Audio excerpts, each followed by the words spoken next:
problema, siguro lahat tayo naka-experience ngayon na nagbago din yung katawan natin. No? Climate change. Sa paglimana ng Diyos na narito ako ngayon, Thursday, sumasakit na yung lalamunan ko. So pagka ganun, ibig sabihin, no, susunod na doon yung ubo, tapos susunod na yung sipon. O yung, ganun po lagi yung ano ko. Hello? Tapos po, kahapon, buti ko, wala akong yung isang amo lang yung nandyan ko. Tapos, yung isa naman po na nandun, parang wala lang siya. Parang hindi siya nag-i-exist sa bahay. Wala kami pakialaman. So, medyo okay sa akin. Nakapaglakad pa po ako ng aso ng mahabang oras. It takes 1.5 hour. Okay pa yung feeling ko. Pero masakit talaga yung lalamunan ko. Tapos nung andun ako sa bahay, mga around 4, parang bigla akong gininaw. Tapos sobrang sakit ng lalamunan ko, inuubo na ako. Ang masakit pa, ang sakit ng ulo ko. Parang talaga siyang binibiyak. Buti na lang, umalis yung amo ko, wala akong padinir. May siya. Ginawa ko, binaba ko ng maaga yung aso, nagligpit ako ng maaga, natulog ako ng alas 8. Sabi ko, ano kaya, i-message? Sino kaya i-message ko sa Sunday? Baka hindi ako makapunta bukas. Sino mag-message? Yung pa naman yung, sabi ko, Lord, hindi pwede. So I always rebuke Satan. Satan, if it's your plot, hindi ako takot sa iyo. Tutuloy ako. Isa lang yung makakahadlang sa akin, yung hindi na ako makalakad. Yun lang. At alam nyo, nung pagtulog ko ng magas, I keep on praying talaga. Bago ko matulog, nagbamit pa po ako before ako matulog. Tapos uminom ako ng 2 Panadol. In Jesus' name, bukas wala ka na. Pag-isip ko ng umaga, ang ganda po ng pakiramdam ko. Amen. Hindi na tuloy yung ubo ko. Amen. Kasi, dapat, na siya mubo na ako minamalat na ako. Ang bait-bait ng Lord. No? Minsan may mga bagay tayo na dapat ay ginagamitan natin ng 101% na pananampalataya para sa Panginoon. Amen ba? Believe God, what according to our salary. Thank you Lord, napakabuti. So, bago po tayo magsimula, tumayo po tayo para hingin po natin ang patnubay ng banal na Espiritu sa ating pag-aaralan. O Lord, makapangyarihan ka. Ikaw ang likha ng langit at lupa. Ikaw ang Diyos noon, ngayon at bukas. Ikaw ang aming Diyos dito sa Hong Kong at saan pa mang parte ng mundo. Amen. At ngayong umaga, Panginoon, tutunghayan namin ang iyong mga salita na may kahandaan, na may pananampalataya, Lord. Ikaw, Panginoon, ang magbibigay sa amin ng karunungan, ng pag-unawa, na maunawaan namin ito ng mainam at maigi, Panginoon, upang, Lord, magamit namin ito tungo sa aming paglago sa iyo, Panginoon. Yes, Lord. Lord, ikaw po, Panginoon, magbuhos sa amin ng iyong presensya sa umaga nito, maging sa aming mga bisita at sa aming Panginoon na nanonood sa online. Lord, walang hahadlang anuman sa iyong mga salita, kundi ikaw ang matataas at mabibigyan ng paulit pa naman. Sa pangalan ni Jesus, Amen. Meron pong 2 magkapatid. Yung panganay po, sobra siyang pasaway. Sino pasaway dito? Sobra po siyang pasaway. Yung pong panganay, bata pa lang siya, I think siguro, sabihin natin mga 15 years old. Nagsusugal, naninigarilyo, pasaway siya, sakit siya ng ulo ng kanyang mga magulang. May mga anak po ba tayong ganyan?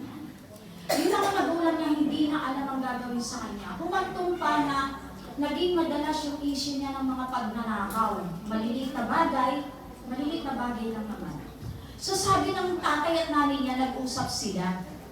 Ano kaya pwede gawin natin sa panganay natin para matigil na yan? Kasi lahat ginawa na natin, pinangaralan natin, wala pa rin. Tama ba yung pagpapalaki natin sa kanya? Bakit humantong siya sa ganyan na pati mga bagay ay ninangakaw niya? So, nag-decide yung mag-asawa na, bakit kaya hindi natin siya patirahin sa church? Bahala na si pastor sa kanya. Sige, gawin natin. So, dinala nila yung panganay doon kay pastor. Yung buso magaling siya, hindi siya nakakasama. So, ayaw ng panganay, pero wala siyang magawa. Kailangan pumunta ka doon. Kailangan mag-stay ka doon. Kakausapin ka ni pastor. So, dinala doon yung anak, wala siyang nagawa. So dumating yung pastor, na medyo malaki yung katawan niya. No? Ako si Bea Abante siguro. No?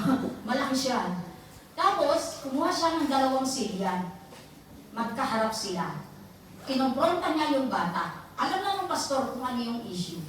Ngayon, sa unang tingin pa lang, parang yung mata ng pastor ay mabalasik ang tingin doon sa bata. So, may pagitan pa yung upuan nila. Sabi ng pastor, tinignan niya sa mata yung bata. Sabi ng pastor, nasaan ang Diyos? Nagtaka siya. Bakit ito hinahanap yung Diyos? Hindi siya nakasagot. So, inilapit pa ng pastor yung kanyang upuan. No? Para sigurado niya marinig ng bata yung tanong niya. Sabi ng pastor, nasaan ang Diyos? Medyo lumakas na yung tinig. Nang yung bata, medyo lang yun. Hindi ko gano'n. Ayaw sumagot. Ginawa, mas malapit na malapit, at talagang ibinuhos ng pastor yung kanyang strength para maunawaan ng bata yung kanyang tinatanong. Sabi ng pastor, nasaan ang Diyos? Sa takot ng bata, tumakbo palabas, umuwi sa kanila, at tumugtog doon sa pintuan ng kwarto ng kanyang kapatid. Busog, buksan mo to, dalihan mo! Pagbukas ang pinto, ano nangyari sa'yo, kuya? Halika na, magtago na tayo. Bakit? Si pastor pinagbibintangan tayo, binakaw daw natin ang Diyos. Binakaw niyo ba ang Diyos? Sa oras na ito, pwede niyong nakawin ng Diyos. Amen. Nakawin mo ang presensya ng Diyos. At hindi lang nakawin, kundi angkinin mo yung presensya ng Diyos.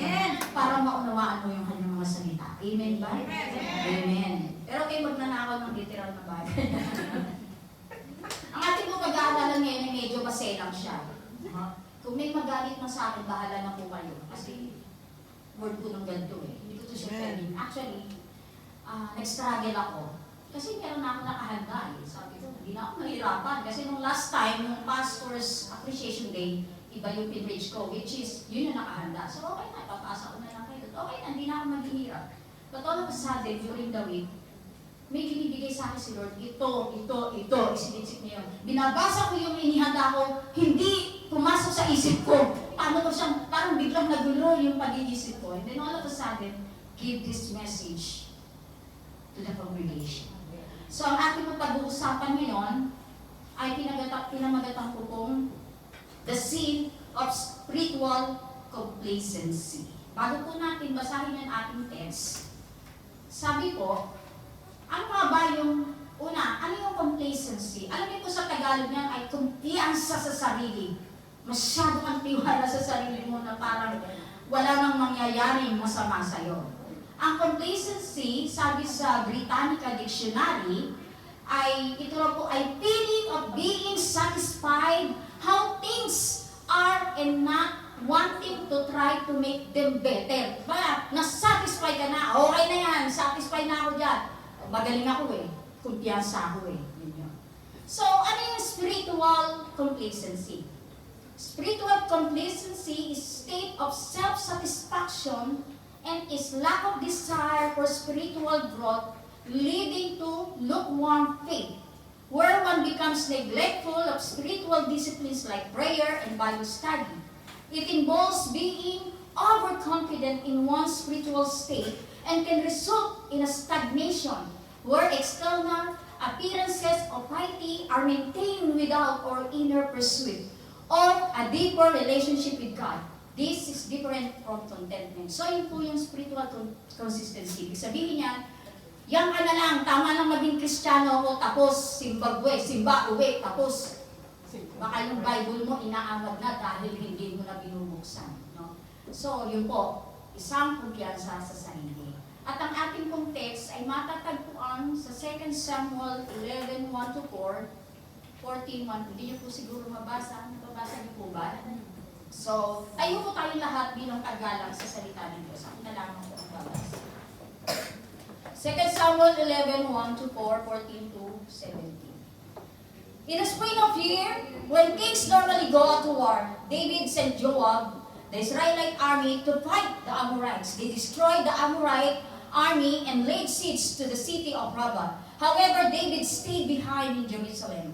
Late one afternoon after his midday rest, David got out of bed and was walking on the roof of the palace. As he looked out over the city, he noticed a woman of unusual beauty, no, taking a bath. He sent someone to find out who she was, and he was told, "She's Bathsheba, the daughter of Eliam and the wife of Uriah the Hittite." Then David sent messengers to get her, and when one came to the palace, he slept with her. She had just completed the purification rites after having his menstrual period. Then she returned home. Later, when Bathsheba discovered that she was pregnant, she sent David a message saying, "I'm pregnant." Then, sa 14 po to 17, so the next morning, David wrote a letter to Joab and gave it to Uriah to deliver. The letter instructed Jacob, "Station Uriah to the front lines where the battles is persist. Then pull back so that he will be killed." So Joab assigned Uriah to a spot close to the city wall where he knew the enemy's strongest men were fighting. And when the enemy soldiers come out to the city to fight, Uriah the Hittite was killed along with several others. Pagpalain ko lang Diyos ang pagkabasa niya sa kanyang salita. Makakapagpapit tayo.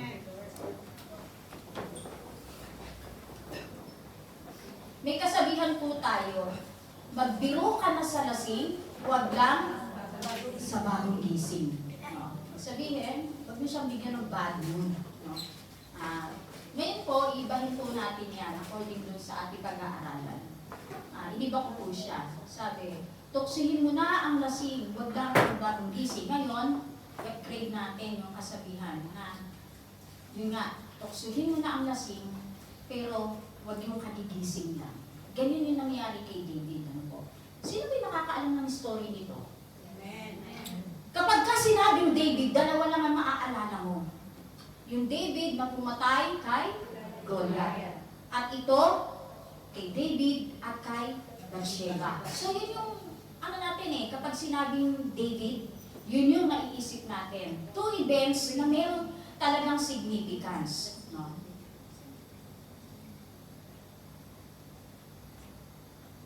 Kung si Bathsheba, kung si Goliath ay natalo ni David, ngayon tingnan natin, merong isang higante na tumalo kay David.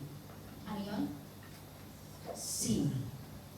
So, pag-aaralan natin ngayon ay tungkol sa kasalanan na ayaw nating marinig. Pag kasalanan na yung pinag-uusapan, masyado na tayong nasasaktan. Amen ba? So, kailangan natin itong pag-aaralan para lumago tayo. Tandaan mo kapatid, hindi ka makaka-move on kapag ka binabalik-balikan mo yung kasalanan na ginawa mo noon na hindi ka pa nakakakilala sa Panginoon. Hindi ka i-bless ng Panginoon kailanman kung yung dati mong ginagawa ay ginagawa mo pa rin nung kilalanin mo siya bilang Diyos tagapagligtas. Agree ba tayo? Yes! So, all of us is agree, no? So, walang problema dyan.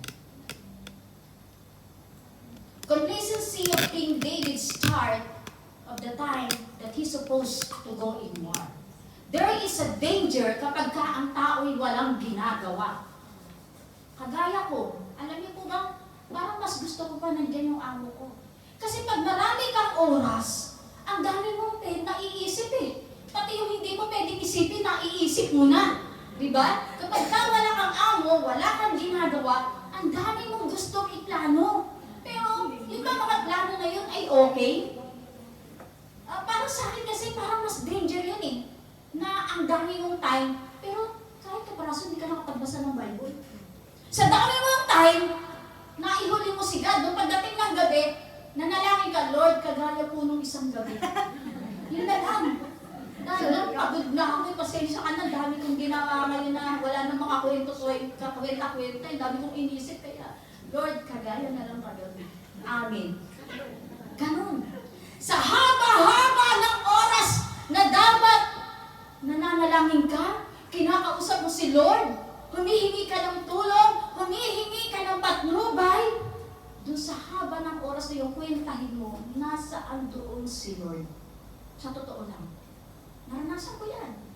Kasi ang dami kong amo na ang dami kong oras. Kaya lang yung mga kapatid, huwag natin sabihin na, nagbasa ka ba ng Bible? Busy kasi ako huwag natin gawin yun. Huwag natin gawin na excuse yung busyness mo para hindi mo kausapin si Lord. Alam niyo ba, mas challenging yung sa busyness mo, mauna mo pa rin si Lord. Amen? Dahil ibig sabihin nun, mahal mo si Lord sa lahat ng bagay sa buhay mo. Amen ba? Ganyan yung nangyari kay David. Dapat, kasama siya ng kanyang mga army na lumalaban. Tinawad siya. Stay na lang ako dito, hari naman ako eh. Kailangan mo ba talaga sumama doon? Wag na, dito na lang ako eh. Pagod na ako eh. Pahinga muna pag may time. So sabi sa ating text, it is during yung nag-aagaw ng gabi at hapon. Sa ibang translation, night. Pero kung titingnan natin, it is midday, mid-rest. Kaya nga, para siguro mga nag-aagaw yung alas 6 at alas 7. No, medyo maliwaliwanag pa. Bumangon siya mula sa kanyang pagkakatulog. At titingnan natin, makita nyo, sa kanyang paglakad, dun sa kanyang rooftop. Dahil wala siya sa gera, iba yung nagera niya. Iba yung nakita niya. Nakandun siya sa rooftop ng kanyang palasyo. So, ang hari ay normally sa Israel na nakatira sa hills, sa matataas. So, naka-elevate, mataas yung kanyang palasyo. Kita niya lahat ng nasa paligid. At dahil kita niya, lahat ng ginagawa ng tao doon nakikita niya, pati yung babaeng naliligo, nakita niya. Ang daming debate tungkol dito. Nakahubad ba si Bathsheba? Kaya nabighani si David doon naliligo siya. Alam niyo, hindi pwedeng nakahubad siya. Kaya nga siya naligo na pagitan ng magdidilim at magliliwanag para walang makakita sa kanya. At walang sinabi sa Biblia na nakahubad siya. Walang sinabi. Kailangan pag-aralan mo yung kultura. Paano naliligo yung babae nun? Tayo, maliligo ka ba? Ay, naalala ko, may balon kami noon. Nakatapis kami. Hindi rin kami nakahubad. Parang ganun din. Hindi pwedeng, bubuwang-wang ka doon. Ang mga toilet mo, ang mga paliguan mo, is a public place. Wala silang sariling toilet katulad natin. No? Wala silang paliguran na disente. Na iisa lang ang pwedeng pumunta raw, hindi ganun. So I don't think na naked si Bathsheba dahil hindi sinabi ng Biblia na nakahubad yung babaeng naliligo na nakita ni David. Siguro kahit sinong nakahubad doon, mabibighani si David doon kahit ako pa. Hindi siya nag-i-interest. Sabi ko nga, siguro kung si Bathsheba naging ako, hindi magkakasala si David. Siguro kamay yung patinulong kanina. Magigising siya, magugulat siya. Sana sumama na lang ako sa gera, may sa gera. So, let's go on. So, makikita natin yung buhay dito na ni David nung nagpahinga siya. Kaya mga kapatid, hindi ka yung nagpapahinga na walang ginagawa. Be sure na doon sa buong araw mo ng business, take time with God.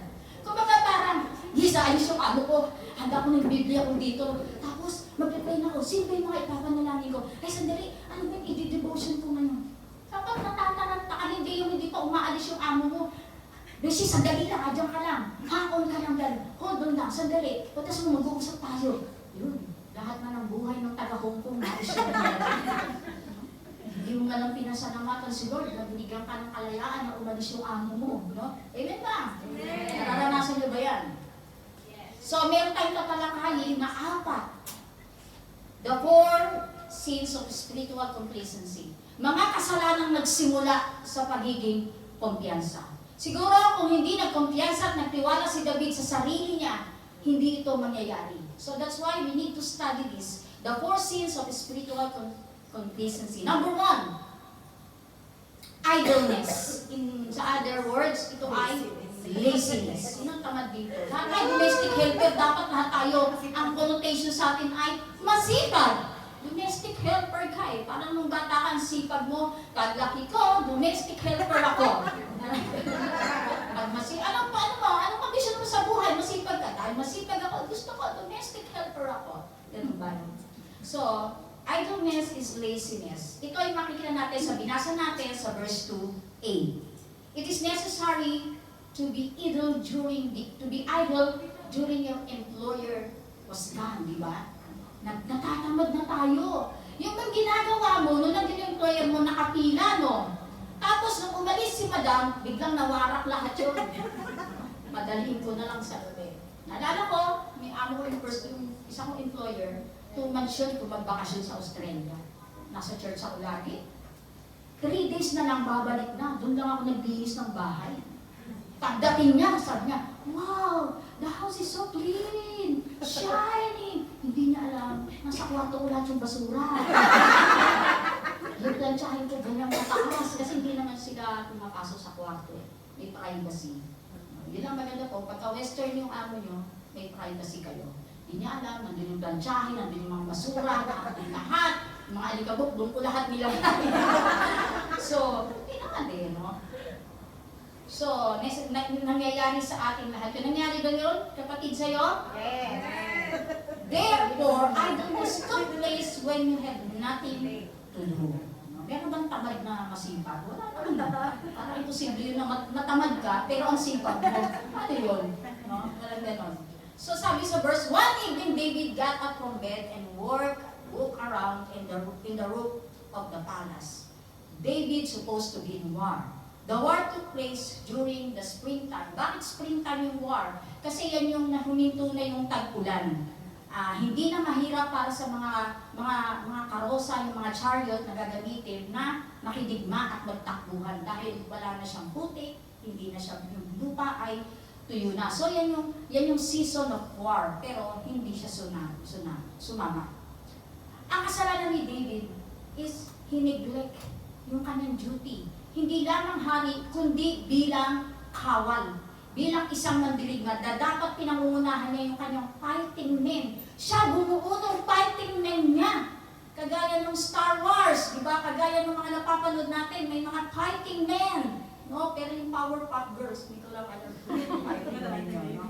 So, yung fighting men niya, siya yung bumuo, no?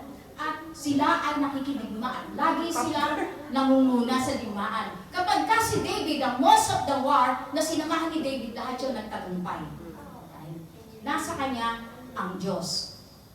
So David was complacent that his troop will overtake, no?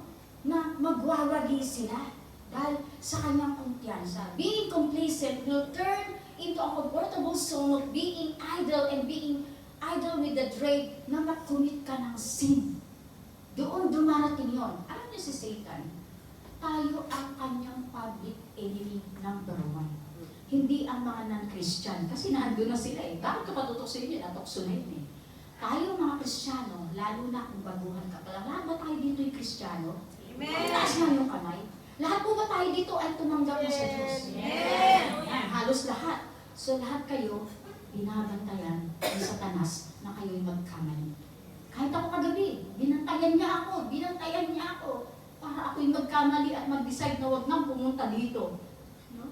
Eh, hindi pwede, magluluto kami spaghetti eh. So, yung kasalanan ay pumapasok sa time na ikaw ay relax kagaya ni David. I cannot imagine a king who won over all the wars committed sin. Hindi ko ma-imagine ang isang David na pumatay kay Goliath ay papatayin ng isang complacent na kasalanan. Diba? Kaya huwag tayong baka siguro, malakas ako. Nagpipray yata ako. Once a month, nagpipray ako. Huwag tayong makakumpiyansa sa sarili natin. No? Laziness is sin. Ang katabalan po ba ay kasalanan? Ano po? Yes. Kasalanan ang pagiging tamad. Sabi nga eh, huwag daw pakainin ng mga tamad. Diba? Dahil pala yung mga hindi nagluto nito. Daw pakainin ng mga tamad. Sino yung mga nagluto? Magpasalamatan natin yung mga kapatid natin na ang sisipag. Alam niyo po ba, wala pa alas 8, nandito na kami. No? Iwan, sibuyas, nakakandaiyak na. So, walang tamad sa alay. Tayo dito masipag. Kahit po yung hindi nagluto ay masisipag po sila. Masipag silang kumain. At least masipag. No, yes, laziness is a sin. In Proverbs 18:9, sa NLT po, Operator, are you lazy? Joy, next. Are you complacent? So sabi sa Proverbs 89, a lazy person is as hard as someone who destroy things. Ba? Ang tamad daw na tao ay parang mas matindi pa siya sa sumisira ng mga bagay-bagay. Paano kayo nangyari yun? Lazy na nga, sumira ka. Katulad. Ibig sabihin, very ano yun? Very horrible na ikaw ay tamad. Kumbaga, kinukumpara sa isang tao na sumisira ng mga bagay. Kasi sa katamaran, nag-uumpisa ang mga bagay para masira, kagaya ni David. And then, sa Ecclesiastes 9:10, sabi dito, whatever you do, do well. For when you go to the grave, there will be no work or planning or knowledge of wisdom. Sinasabi lang dito, habang buhay ka pati, magsipag ka na. Siyempre, kapag nasa grave ka na, namatay ka na, nasa grave ka na, teka, nakalimutan ko magugas ang pinggan, hindi ka na makakagawang patay ka na. Hindi mo na magagawa yung lahat ng plano mo kasi wala na, patay ka na. So sabi lang dito, habang ikaw ay humihinga, magsipag ka. Gawin mo yung pwede mong gawin ngayon para sa susunod na bukas. Kung baga tayo, linggo pa lang, naisip mo na yung bukas. Naku, ihahatid ko si Che, ihahatid ko sino? Yung mga amo mo, mamamalansya ko bukas, nakaready ka na. Linggo pa lang, yun yung bumubulo sa isip mo. So, masisipag tayo. Sa Proverbs 10:4, lazy hands makes for poverty, but diligent hands bring wealth. So, maliwanag yan. Siyempre, given yan. Kapag kayo masipag, yayaman ka, kikita ka ng pera. Diba? Si Henry C., saan ba siya nagsimula? Sa kasipagan. Gumagawa lang sila ng sapatos dati. Pero dahil sa pagiging masigasig, sa sipag, na halos hindi natutulog, sa pagtrabaho, sa pag-discover yung mga negosyante, masisipag sila. No? Kaya sila ay yumayaman. So kapag ka ikaw ay tamad, nga. Kasi yung tamad na hinihintay niya lang lumaglag yung bunga sa kanyang bibig. Hindi niya gagalawin yun, hihintayin niya lang. No? Paano kung tain ang ibon yung bumagsak? Nalunok niya yun. No? So, kailangan daw ay masipag. Dahil ang kasipag, ang katamaran ay isang kasalanan. Yeah? Kasi kapag natamad ka, ayaw mo na magtrabaho. Yung mga magnanakaw, pwede naman silang humanap ng mga bagay na pwedeng gawing trabaho. Pero gusto nila madalian, tinamad. Magnakaw na lang. Madali na lang manghugot, mangwalit, mangmaywalit. Diba? So, nauuwi talaga sa kasalanan. An excuse is simply a way for a lazy person to feel better. Tinatamad ako, ang sarap ng pakiramdam ng walang ginagawa. Tamad yun, no? Wala akong ginagawa. Yun na sabi ni Monroe Mann. Hiram ko lang po. Just like David, who make an excuse na siya ay tamarin. Hari naman ako, kaya na nila yan. At dumating na nga yung time na to, dahil sa kanyang pagiging idol, sa kanyang katamaran, unti-unti na hindi niya napupunan, na unti-unti na itinutulak na siya sa isang kasalanan. Number 2, lust of the eyes. Sa verse 2b, from the root, he saw a woman bathing. Sabi dito, hindi lang babae, magandang babae. Huwag niyo akong tingnan, biro lang yung kanina. Magandang babae.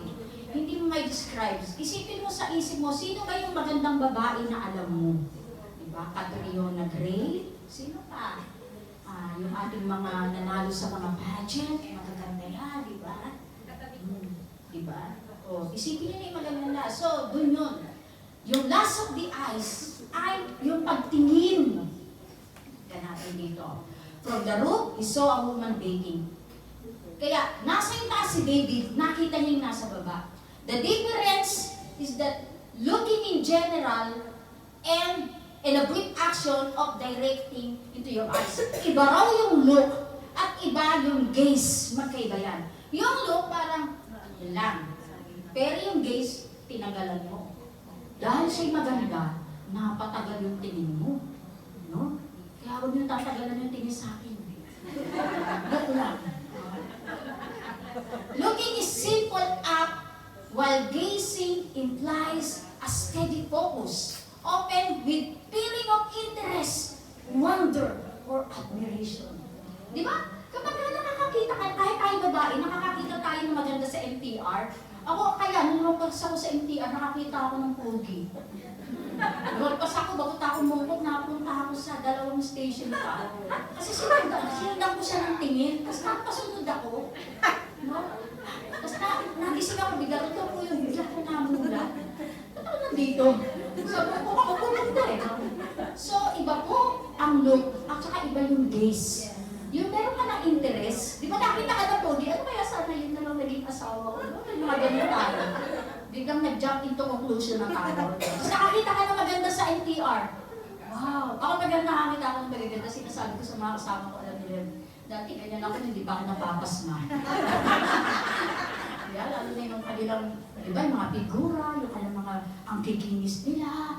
Minsan, napapaewan ka sa sarili mo eh, di ba? Humahanga tayo, nagigis tayo. So, minsan nadadagdag ganun yun ang intention natin. Ano yung ginagamit niya? Gluta trick? So, nag-iisip na, kapag tinitignan natin na may interest na tayo, iba na yun. Kagaya ni David, iba na yung pumasok sa isip niya. Hindi niya lang yung tinignan. No? Tinignan niya ng matagal.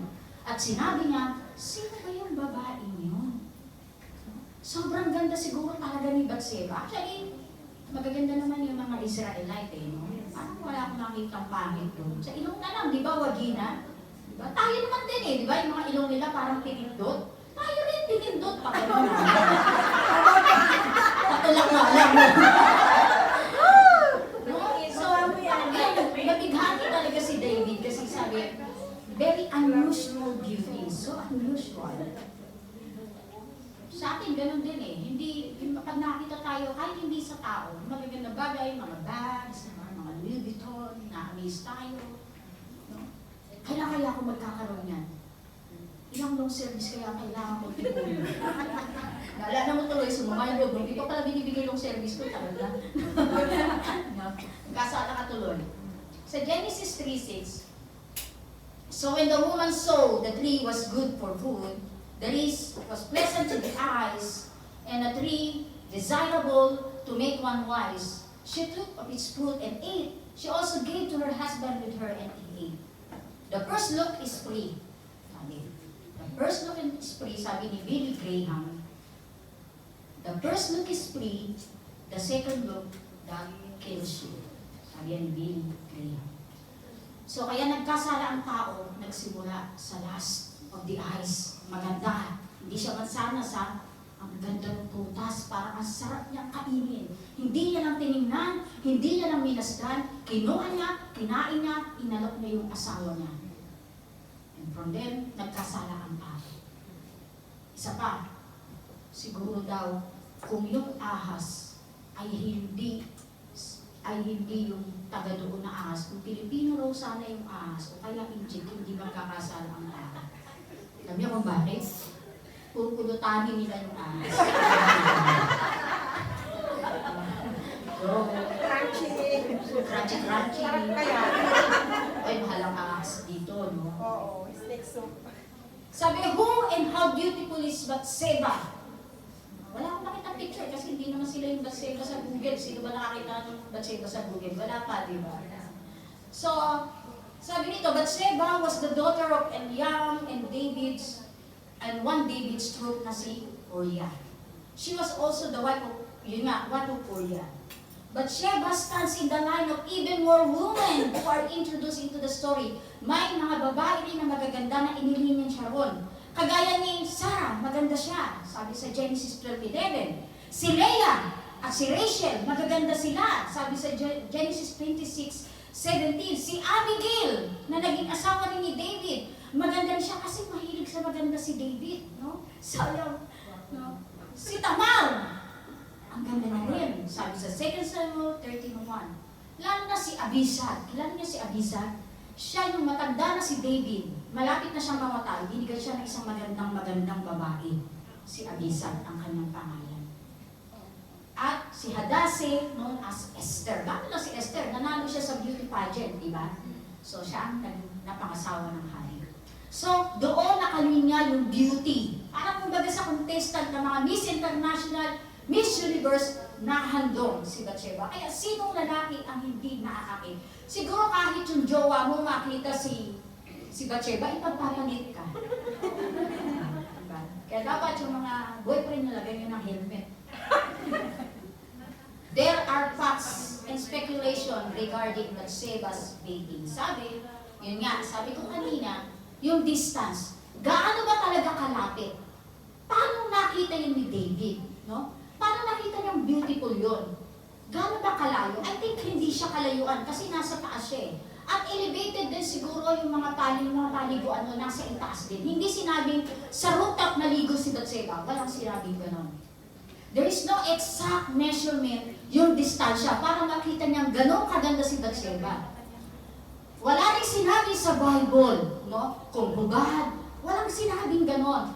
Tayo, kapag nagbabasa tayo ng Bible, huwag nating dadagdagan. At mag-ingat tayo sa pagbasa ng mga komentaris na dinadagdagan din nila. Hindi lahat ng komentary sa Biblia ay tama. Opinion lamang nila yon. Yung location ni Bathsheba was bathing in private, uncovered courtyard. Nasa courtyard kasi public place yan eh.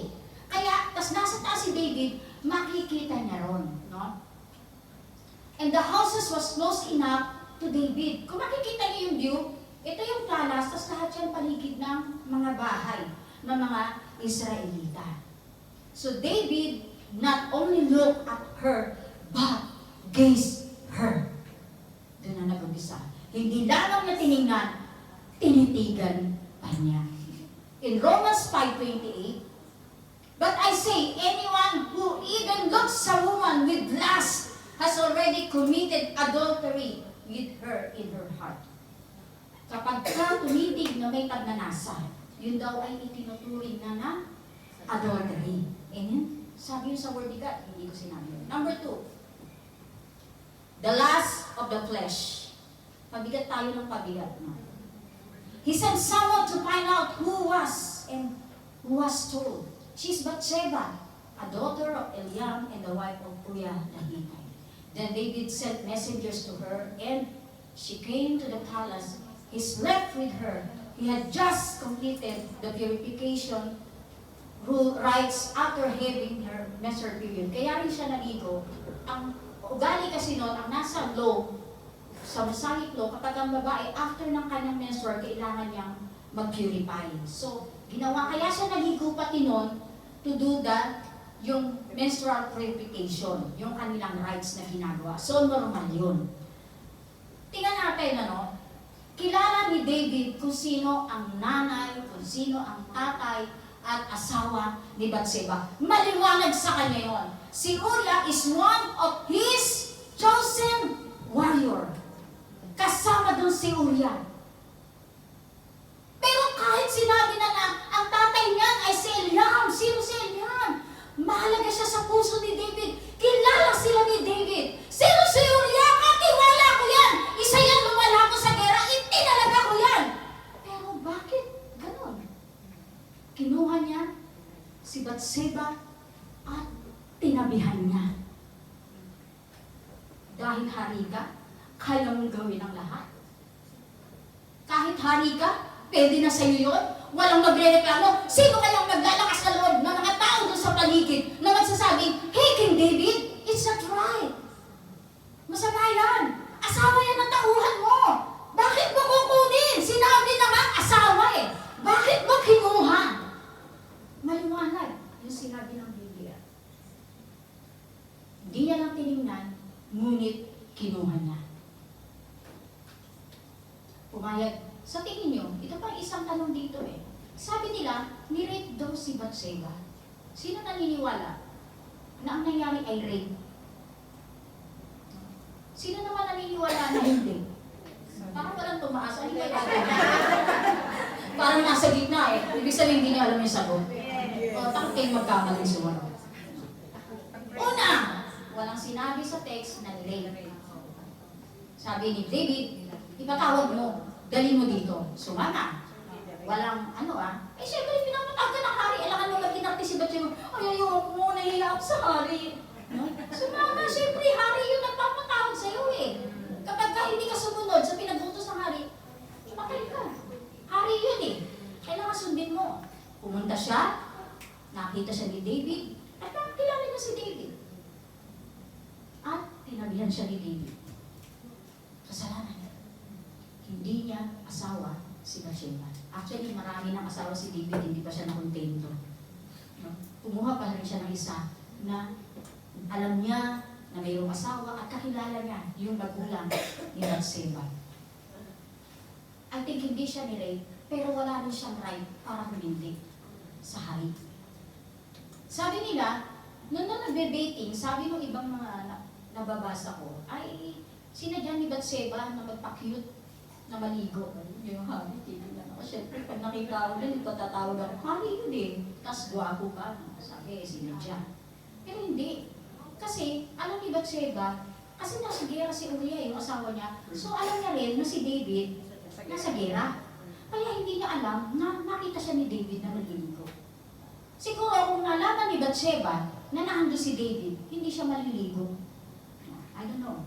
Pero walang sinabi, direkta sa Bible lang sinabi, sinundo, nagtabi sila. Yun yung maliwanag doon. Yun yung maliwanag na sinasabi ng Biblia. There's no any question. It is strongly condemned na ni-rape si Bathsheba. Pero hindi nga siya pwedeng tumanggi kasi hari iyon. Kapag ka nahando ka na, sasabihin niya pa ba na, dinirape ako, sino maniniwala sa kanya? Wala. At hindi rin nila kayang labanan ng hari. No? So, nagpaubaya. The very clear is, David committed sin of the flesh. Gumawa siya ng kasalanan. In Galatians 5:17, for the desires of the flesh are against the spirit, and the desire of the spirit are against the flesh. For these are opposed to each other to keep you from doing what you want to do. Sabi mo, born again ka. Taas ang kamay. Sino born again? Amen. Kapag ka sinabing ikaw ay born again, the Spirit of God is in you. Maliwanag yan. So sabi rito sa verse, lahat ng ginagawa ng Spirit of God, ng Holy Spirit, ay pawang matuwid. Kaya dapat lahat ng ginagawa mo, as you claim that you are born again, that you know Jesus, that you accept God as your Savior, you will not commit the sin against the Holy Spirit. Hindi mo pwedeng pagsamahin sila sa isang lugar. Either you are with the Holy Spirit or you are not. Hindi pwedeng dalawa. Hindi pwedeng dalawa, kapatid. Isa lang dapat. If you are so proud to claim that you are a Christian, I'm a Christian! But all of a sudden, ginagawa mo yung mga bagay na ginagawa ng hindi Kristiyano, then you're telling a lie. Dalawa na kasalanan mo. Last of the place, you tell a lie. Sinasabi mo kasi born again ka eh. Buti pa, huwag mo sabihin born again kung ginagawa mo yung mga bagay na yun eh. Given pa ilan or given pa. Ang liwanag yung sinabi, hindi ako nagsabi na. For the desires of the flesh is against the Spirit.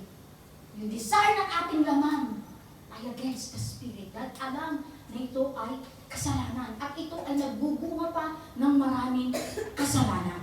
In 1 John 2:16, for the world offers only craving for physical pleasure, a craving for everything we see, and pride in our achievements and possessions. These are not from the Father, but from the world. Lahat ng mga fleshly desire na naririto sa mundo ay hindi galing sa Diyos. Dahil ang Diyos ay holy. Again, sabi mo, born again ka. So you have to live the life that is holy and acceptable to God. Amen? Amen. Maliwanag yan. Amen. Number 4. Adultery. Sabi ko sa iyo, patindi ng patindi. Patindi ng patindi rin ang nararamdaman ko. Adultery. Verse 5, later, when Bathsheba discovered that she was pregnant, she sent David a message saying, I'm pregnant. Wow. Hindi niya lang tinabihan. Nabuntis pa. David committed adultery because Bathsheba has her husband as same as David, although David has many wives. Gumawa rin siya ng kasalanan. Nadagdagan pa yung kanyang kasalanan. David knew who is the husband of Bathsheba. But still, nangyari ang ang kanyang inaasahan. Palagi ko inaasahan niya yun eh. Diba? Kasi may nangyari sa kanila eh, no? Napakasakit, no? sa bahagi, pero hindi ito nalaman ni Moria. Luke 12:48, from everyone who has been given much will be required, and from the one who has been entrusted with much, even more will be demanded. David is a king. He has given much ng Panginoon. Pinagkatiwalaan siya na maging hari ng Huda. Hari siya. Kapag tayo'y binibigyan ng maraming responsibilidad, ibig sabihin, malaki din ang accountability mo. Kahit kami nagsasalita rito sa harap, alam niyo ba, hindi madali. Kasi lahat ng sasabihin namin dito is will be accountable sa inyong lahat. Kapag nagsalita kami ng ukol lamang sa aming sarili at walang basihan ng Biblia, I am accountable to God. Kami ang mananagot sa Diyos. Kaya nga lahat ng salita na naririnig nyo dito ay dapat is recorded sa Biblia at according sa Panginoon. So, siya ay hari. Natural lamang na mas mabigat yung kanyang accountability. Kaya yung iba, play safe. Ay, ayoko niyan kasi baka mamaya matindi yung ano sa akin yan, yung sisilin sa akin. Ganun yun. No? Ay, ayoko naging music team. Lagi kami naka-blue, naka-red, naka-yellow. Obs na yung yellow ko.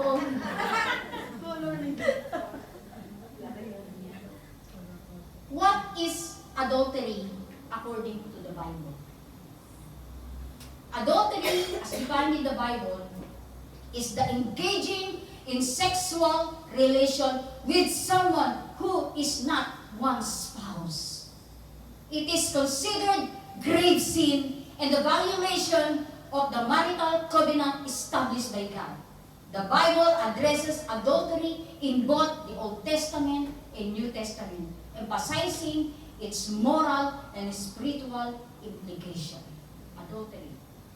Ang adultery raw, kagaya ng ginawa ni David, tumabi, sumama, nakipag-sex sa isang tao na hindi niya asawa. Walang kasal. Yun ang adultery. Sabi ng Biblia. Sa Leviticus 20:10, tingnan natin.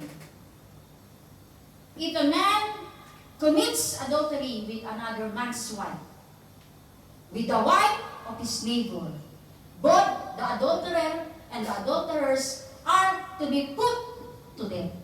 Sila ay papatayin, parusahan ng kamatayan. Sa Saudi, kapag nag-commit ng adultery, yung mag-asawa sa isa't isa, pinaparusahan sila ng kamatayan. Pinapanood ako nun eh. Talagang pinupunta ng ulo dahil relasyon sa hindi niya asawa. Mahigpit yun, may pinagbabaw sa kanya. At yung Deuteronomy, yung Leviticus, ay tumatalakay yan sa lahat ng law na ibinigay ng Panginoon sa Israel. Kaya alam nila yan. Deuteronomy 5:18, you shall not commit adultery.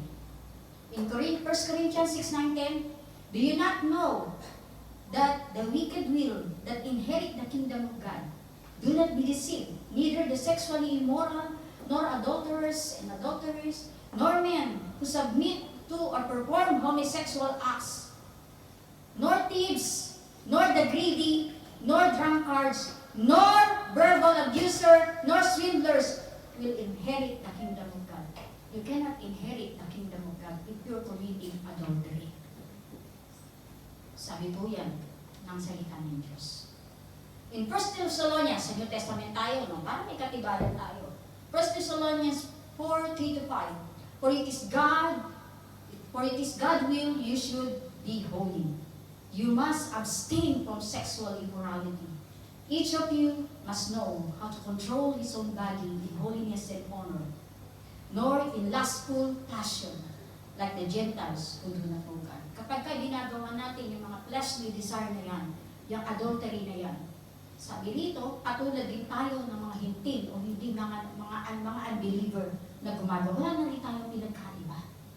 Wala na yung distinction mo as a Christian. So, how come you will call a Christian if you do the same thing that the unbeliever is doing? Malinaw po ba yun?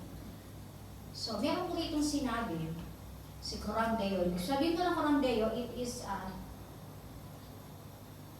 mga praises po siya, godly praises. Sabi dito, none of us who are married should think we are immune to the sin of adultery. If you are married. Thus, we must guard our hearts carefully. Lest we find ourselves entering into inappropriate relationship with those who are not our spouses. God demands that we be faithful to our marriage partners. So let us not fool ourselves into thinking that a relationship with a person to whom we are not married is innocent when it is not. Nakakalungkot isipin na nagiging normal na yan. Malungkot ako dito sa home ko eh. Kailangan ko ng someone who will say to me, kumain ka na ba? No. Kailangan mo ko online, hello. Sabihin sa'yo, Be, anong suot mo? Be, nakakwintas lang ako. No? O Be, naka-medyas lang ako. No? Married. You are married. But you are doing things. Bakit ka pa kailangan na humanap ng iba kung ikaw ay married? For me, I am proud to say this kasi I have experienced that. Sabi ko sa inyo, I've experienced to have a relationship with some men. Pero, not physical. No. Hindi nagkaroon ng sex man lang. Pero, masama ka din. God rebuked me. Sinabi sa akin ng Lord, ang lakas sa loob mong tumayo sa harapan, pero gumagawa ka ng ganyan. It's not. Hindi ka tanggap-tanggap sa Diyos. Dami ko na-experience kasi malungkot ako. Kasi iniwan ako ng asawa ko eh. Sinaktan kami. I tried my best to be a good mother, to be a good wife, pero it ended up not good. Kaya ako ito nasasabi eh, kasi I experience it. Na hindi mo makikita ang tunay na pagmamahal sa paggawa ng masama. Hindi mo mahahanap ang tunay na kaligayahan sa desire ng laman mo dahil gusto mo lang masiyahan. Hindi ka hahanap ng iba kahit alam mo na ang asawa mo'y naghihintay sa iyo sa Pilipinas. Kapag ka nasa iyo ang Panginoon, if you have a deep relationship with God, hindi mo maiisip yun. Dahil yun ang sinabi sa inyo. Alam niyo kahit nagsasabi sa akin, oh, pwede ka na mag-asawa. Tagal mo nang hiwalay. 26 years na akong hiwalay. Ever since, di ba? 26 years, sabi ko, oh, pwede na yun. Malaya na ako. Okay na. Alam niyo ba? Nagpalit pa ako ng divorce dito sa Hong Kong. Wala akong ginastos. Lumabas yung divorce. Pero suddenly, God rebuked me. Ang kapal ng mukha mo, Susan. Sabi sa akin. Tumatayo ka dyan sa harap. Nagsasabi ka ng salita ko. Pero yung ginagawa mo is so forbidden in my name. Niyuyurakan mo yung pangalahiya-hiya ko pa yun. Nang makita ko yun, nang maranasan ko yun, I suddenly cut off. Nalis ko lahat yun. Nalis ko lahat.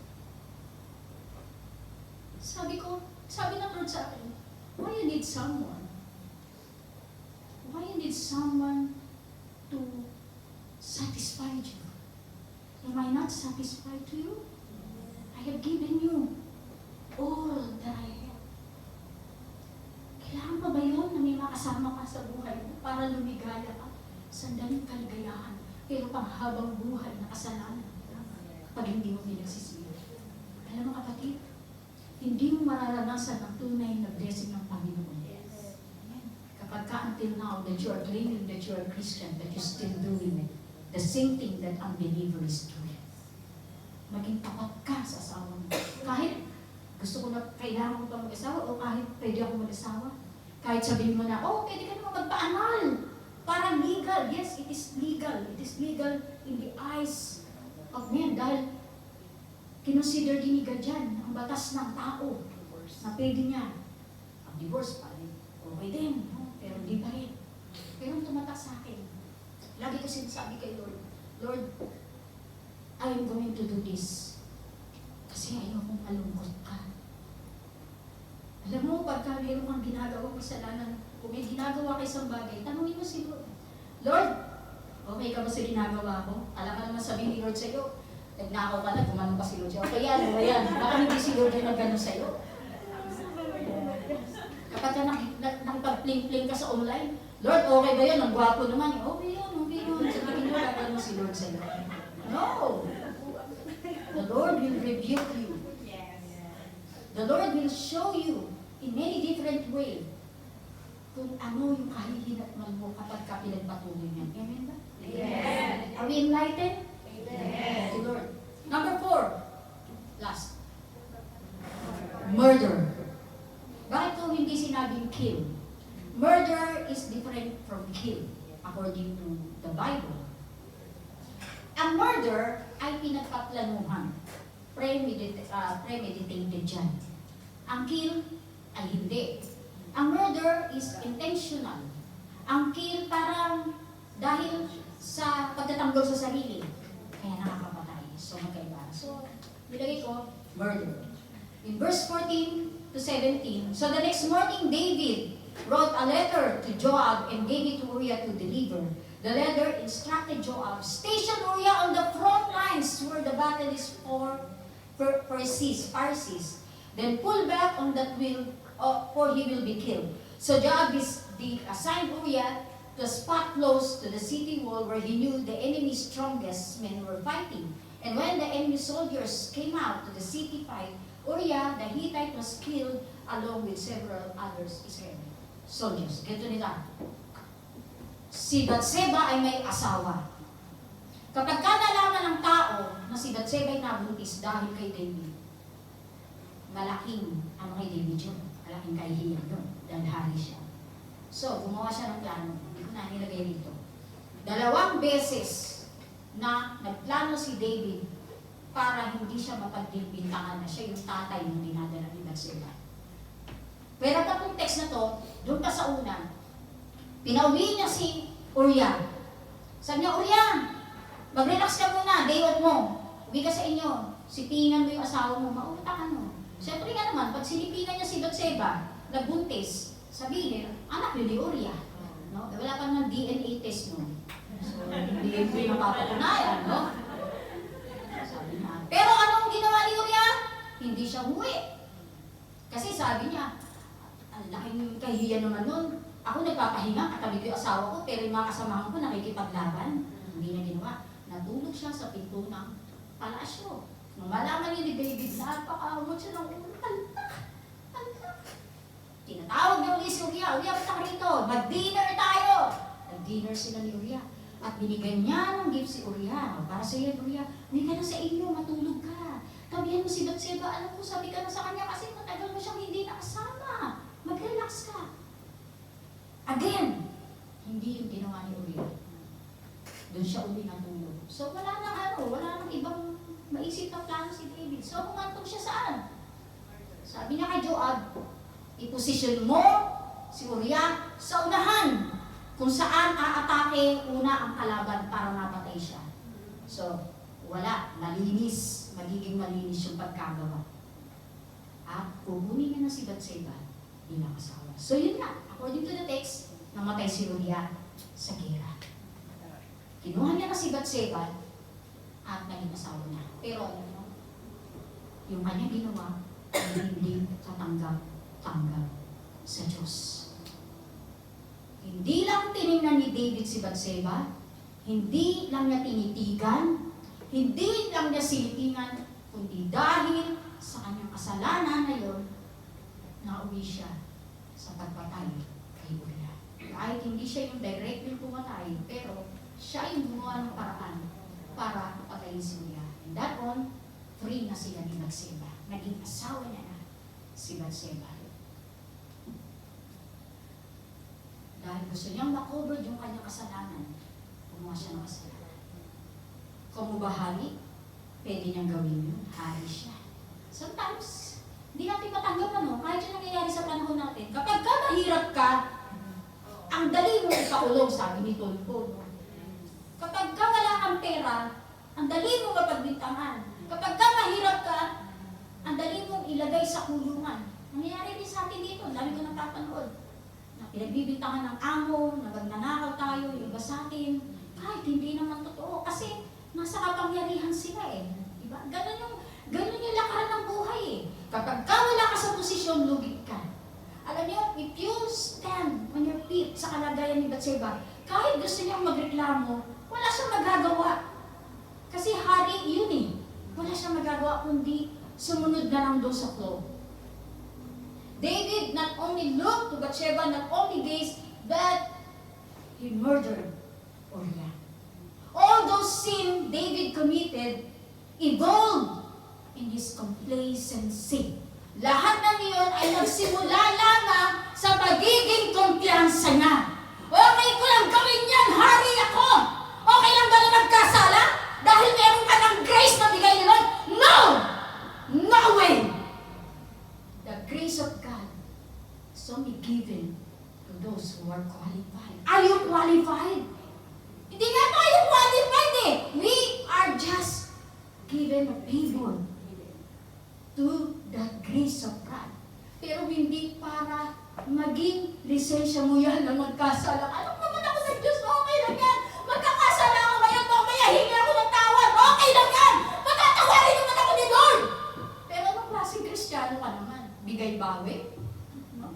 Kakasala ka? Sometimes, Lord, magkakasala ako mamaya. Patatawarin, hingi na ako ng tawad ngayon para mamaya okay na tayo. Ganun ba?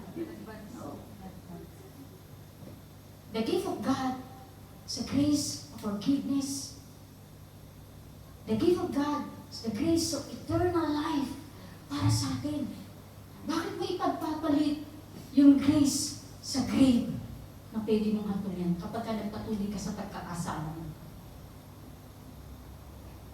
Are you not grateful what God has given to us para ipagpalit mo sa mga bagay na hindi kayang bayaran ng pera? Ipinagpapalit mo yung bagay na nagkatumbas ng anak ng Diyos na si Jesus para lamang sa bagay na hindi ka naman talagang sasatisfy pangkalaubuhan. So why? Why? And how come David do that? Ano nangyari, di ba? David was relaxed. He neglect his duties. Hindi nga yata siya nag-pray bago gumising eh. That's why hindi siya nag-pray bago gumising, kaya niya nagawa yun. Pagkagising mo ba, ano ba unang ginagawa? Oy, teka muna yung games ko. Teka lang, dali. Di ba? Minsan napapanaginipan mo pa yung mga tinitingnan mo sa FB, di ba? O, baka may balita na. Inuuna mo siya. Unahin natin ang Lord. Para yung buong araw natin maging safe tayo. That's why David, hindi niya kinonsulta si God. God, hindi ako gegera ngayon, pahinga muna ako. Hindi niya tinanong, hindi siya nag-inquire. Most of the times, David inquired God. Pero that time, hindi siya nag-inquire kay God. Hindi siya nanalangin, hindi na nga siya nagpasalamat. Oh Lord, salamat! Siguro, kung nagpasalamat muna si David, Lord, salamat! Tapos naglakad siya, Lord, thank you so much that you are so gracious. You are so faithful to me. You have given me these things. Tapos nakita niya si Bathsheba naliligo. Siguro hindi niya gagawin yun. Kasi nanalangin siya. Diba? Kaso hindi. So there's a danger na inuhuli natin ang Panginoon sa ating buhay. Pagkagising mo sa umaga, kapatid, tabi mo muna yung cellphone mo. Huwag mo muna bubuksan. Manalangin ka, magpasalamat ka kay Lord. Lord, buhay pa ako. Salamat. Buhay pa ako. Salamat sa iyo. Pero dahil gano'n nga, nagkadaloko na si David. David killed, but there is one giant killed to David. It is the sin. Natalo niya si Goliath, no? Pero, ang magpapabagsak pala sa kanya ay ang higante ng kasalanan. The sin of spiritual complacency. You know what? David fell didn't end his relationship with God. Kahit na nag-fall si David, kahit na nagkasala siya, hindi nag-end up yung relationship niya kay God. Ganon din tayo. Nagkakasala tayo. Pero may forgiveness si God. If you are truly in your heart that you are towards forgiveness to God and turn away those things na ginawa mo. Dapat ganon. David realized mistake. Nung ma-realize niya by Nathan, sa prophet Nathan, na nirebuke siya doon sa ginawa niya, all of a sudden, humingi siya ng tawad. Para siyang natauhan. Alam niyo yung parang na-hypnotize? Ba't ka nagawa yun? Ganon na nangyari sa kanya. Ba't ka nagawa yun? All of a sudden, nag-ask siya ng forgiveness kay God right away. Alam niyo ba may isang tao na nagkasala, hindi siya humingi ng tawad? Nagpakamatay siya. Judas. Ano? Pero si David, humingi siya ng tawad sa Panginoon. Sabi, there's no one excuse sa kasalanan. All of us, kahit Kristiyano ka, hindi tayo excuse sa kasalanan. Relaxing is good, but put God first. You can look, but don't stay. Don't gaze. Fleshly desire starts when you entertain it. Do not entertain sin. Be faithful in the one whom you have the certificate, not to the one that is complicated. Yeah. 1 is enough, 2 is too much, 4, 5, 6, 7, 8 is distraction. Tama na yung isa na nagkasala ka at humingi ka ng patnubay sa Lord, na alalayan ka na huwag na uling mangyari yun. Humingi ka ng patnubay ng tulong sa Panginoon. And all of these things, consequence follow. Kahit na humingi ng tawad si David, still may consequences dun sa ginawa niya. Ano yun? Ano yung consequences? Una, namatay yung kanyang panganay. Pangalawa, ang sabi sa 2 Samuel 12:10-12, from this time on, your family will live by sword because you have despised me by taking Uriah's wife. Ang parusa sa kanya, dahil kinuha niya ang buhay ni Uriah, babalik lahat yun sa pamilya niya. Yung anak niya, ni-rape yung kapatid niya. Kapatid sa magkapatid, ni-rape. Yung kapatid sa magkapatid, nagpatayan. Di lang yun. Yung concubines ni David, yung kanyang mga asawa, ay ni-rape ni Absalom in the broad daylight. Bumalik lahat sa kanya yung ginawa niya. Lahat ibinalik sa kanya. So, that's the danger, mga kapatid. Kapag tayo nagkasala, tandaan natin, yes, God is a forgiving God. But remember, there's a consequences in all of that. So, huwag kang magtaka. Hindi man ngayon yan ibigay sa mga susunod na panahon, maaaring matagal. Pero may consequences. Hindi ba consequences yung hindi ka makatulog sa gabi kasi nagkasala ka kay Lord? It's consequences. Yung hindi ka makapag-isip ng tama dahil sa ginawa mo, consequences yun. Yung wala ka ng matinong isipin, consequences yun. Hindi ka na makapagtrabaho na wala ka na ng trabaho, consequences yun. There's a consequences in every wrongdoings na ginagawa natin. Being relaxed can give opportunity to Satan to manipulate our lives. Kapag tayo ay nagre-relax sa buhay natin, kinakalimutan natin si Lord, binibigyan naman natin ng way si Satan para pumasok sa ating mga buhay. And all will be ruined. Take time. Take every moment to talk to God. Take every opportunity, even in your busyness, to give God not spare time, but quality time. The key to overcome spiritual complacency is to have God your habit. Be a Christian of consistency, not a Christian of complacency. Kaya yun. Maging consistency ka sa prayer mo, maging consistency ka sa pagbasa ng Word ni God, sa pag-aaral nito, yung relation mo kay God ay gawin mo na parang first na love mo si Lord na hindi mo siya makalimutan. Na kapag ka hindi mo nakakausap si Lord, kulang yung araw mo. Katulad ng pagmamahal mo sa asawa mo, sa jowa mo, sa boyfriend mo, na parang hindi ka mapalagi kapag ka hindi mo siya nakakausap. Ganun dapat. Ganun dapat natin ituloy ang Panginoon. At kahit na napakarami ng kasalanan mo, paano ba yan? Ang dami ka ng kasalanan, baka hindi ko patawarin ni Lord. No. God is a forgiving God. God is a God has second chances, third chances, many chances. Sabi sa John, sa 1 John 1:9, but if confess our sin, God is a forgiving God. Patatawarin niya tayo. Hindi lang patatawarin, lilinisin tayo sa lahat ng ating kalikutan. Kahit na nagkasala si David, David still David. Nakilala natin ngayon. Sometimes, hindi na natin tinitingnan yung kasalanan niya eh. But those things na nagawa niyang mabuti para sa Panginoon. Anong gustong tingnan sa iyo ng tao at tingnan sa iyo ng Diyos? Yung maling ginawa mo o yung tamang nagawa mo? Dapat meron tayong choices. God is a forgiving God, but don't abuse those forgiveness to repeat the sin na kinukumit mo palagi. Amen ba? Amen. Shall we stand? Kapatid, kung sa oras nito, pasensya ka na, kasi this is the Word of God. This is the Word of God. This is the truth, and we need to live in truth. The Bible itself.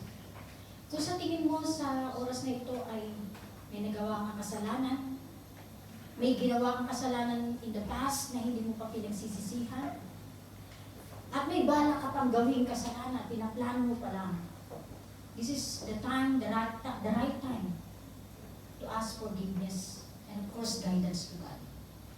Kagaya ni David, nung na-realize niya yung kanyang kasalanan, he asked forgiveness to God. Hingi tayo ng patawad sa Panginoon. Hingi natin yung kanyang patnubay na, Lord, hindi ko to kaya. Mahina ako pagdating sa flesh. Mahina ako. Hindi ko to kakayanin. But you know, we have the God who's in you. Nasa atin na nga, nasa puso mo na nga, lapit-lapit na nga, pinadalayo mo pa. Andiyan na sa puso mo, lalayo ka pa. Di ba? Hihingi ka lang ng tawad. Yung tunay na paghingi ng tawad, hindi mo pa magawa. Thank you, Lord, that you're a forgiving God. Tulad din tayo ni David na nagre-relax sa kasalanan minsan. Pero tulad ni David, ang Panginoon ay pinatawad siya. Still the same. Mahal pa rin siya ng Lord. Mahal pa rin tayo ni Lord kahit nagkakasala tayo. Mahal pa rin tayo ni Lord kahit napalpak ang buhay mo. Kasi alam mo, hindi binibilang ng Lord kung ilang beses ka nagkasala, kung ilang beses ka bumabagsak. Ang binibilang ni Lord at ang tinitingnan ni Lord ay kung ilang beses kang babangon, kung ilang beses kang hihingi ng tawad. Dahil sa paghingi mo ng tawad, ang Lord, He is always ready to ask you. Hindi ka lang yan, kapatid. Isa nararamdaman natin, Lord, ang dami-dami ko lang ginawa sa pagpabato para humingi ako ng tawad sa iyo. Minsan, ninanigyan mo na lang, Lord, bahala na kung maagutan mo ako sa ganito. Pero hindi naman yun ang plano ni Lord para sa iyo. Hindi yung plano ni Lord para sa akin. Ang plano ni Lord, ang naisin ni Lord, mamuhay tayo ng karapat-dapat sa Lord para maramdaman natin yung tunay na blessing. Para maramdaman natin yung tunay na kaligayahan na sabihin na, Lord, ako'y anak mo. Forgive me, Lord, for I have committed all these sins, O God. Forgive me, Lord, kung naging mahina ako. Forgive me, Lord, kung naging matigas ang ulo ko, Lord. Forgive me, Lord, kung hindi kita na-please, O Lord. Forgive me, Lord, kung nabigyan kita ng pigati sa lahat ng ginagawa ko. Kahit na ikaw, Lord, ay naghirap para mabigyan ko ng grace, O God. Thank you so much, Lord. Lord, as we end this, O God, look at us, O God. We are here. Wholeheartedly, Lord, we ask forgiveness for all our sins, O God. Lord, tulungan mo kami maging matibay. Tulungan mo kami, Panginoon, mapagtagumpayan lahat ng tuksong nakapaligid sa amin, O God. Tulungan mo kami, Panginoon, na laging mananong sa salita mo at laging tanungin, Lord, this is your will? Lord, natutuwa ka ba sa ginagawa ko? Thank you, Lord, for everything. Thank you, Lord, for this life. Masaya kami, O God. Masaya kami naglilingkod sa iyo. Tulungan mo kami, Panginoon, na talikdan ang lahat ng kasalanan na ginagawa namin. Purify us, O God. Consecrate us, O God. Thank you, Jesus. Thank you, Lord, for the forgiveness of sin. Thank you, Lord, for the life of David. Na kahit siya, Panginoon, ay nagkasala, O Lord, still, Panginoon, inangat mo siya, Panginoon, upang maging katunayan na ikaw ay Diyos sa mapagpatawad. Salamat, Panginoon, dahil, Lord, sa paghingi niya ng tawad sa iyo, ganun din kami, Panginoon, patawarin mo kami. Tawarin mo kami, Panginoon, kung kami nagkamali sa lahat ng aming sinabi, sa aming mga inisip, lahat ng aming ginawa. Lord, lahat yan ay binabalik namin sa iyo, Panginoon, na kami linisin mo. Mula yung kasalanan namin, mula nung maliit pa kami, Panginoon, kung naaalala ko, kung ayaw man mawala sa isip ko, Lord, na nagiging hadlang para hindi ako makahakbang sa iyo, Lord, alisin mo po ito, God. Kundi palitan mo ng puso, Panginoon, na handa, Panginoon, na laging makinig sa iyong salita. I-correct mo kami, Panginoon. Discipline us with your word, O God. Alam namin, Panginoon, that next is blessing na magagaling mula sa iyo. Salamat, Panginoon, sa oras na natin. Salamat sa kapatawan ng kasalanan. Sa iyo ang papuri. Salamat sa pangalan ni Jesus. Amen. Thank you, Lord.